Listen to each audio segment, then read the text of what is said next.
आएन भने तपाईँहरूको त्यो अगाडि जाने बाटो पनि प्रयोग गर्ने थाहा छ। अहिले चाहिँ तपाईँ हामी गर्नुपर्ने आवश्यकता छैन। अब हामी अहिले हामी जाँदा राम्रो थियो। आफ्नो काम होला जाँदा हुन्छ कि जस्तो लाग्छ। जान त जाने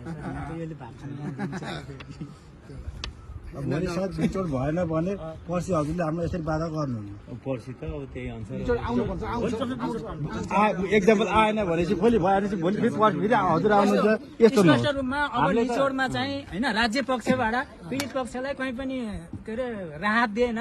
यसको चाहिँ निचोड र निष्कर्षमा पुगेन भने सहरहरूको र हाम्रो आन्दोलनकारी र तपाईँ प्रशासनको पक्कै पनि चाहिँ मुठभेड हुन्छ।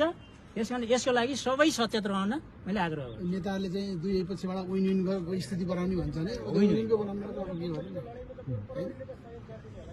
दुईटै पक्षलाई फाइदा हुने कुरा दुईटैलाई विन विनको अवस्थामा यो त फेरि तपाईँ पानी पुगिसक्यो भोलि आउनु त भोलि बोलाएको छ। प्रशासनले त जसरी चाहिँ जनतालाई अब भोलि फेरि हामीलाई बोलाएको छैन उसलाई बोलाएको छ होइन हामीले बोलाएपछि भन्छ नि अब हामीले बोलाएको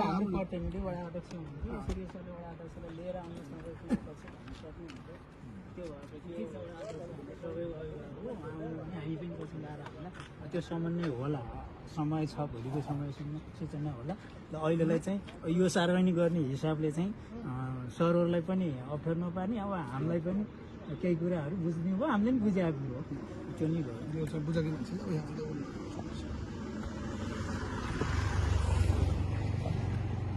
जसरी पनि निचोडमा आउनै पर्छ। हेर्नुहोस् निचोडमा नआएर चाहिँ हुँदैन, निचोडमा आउनै पर्छ।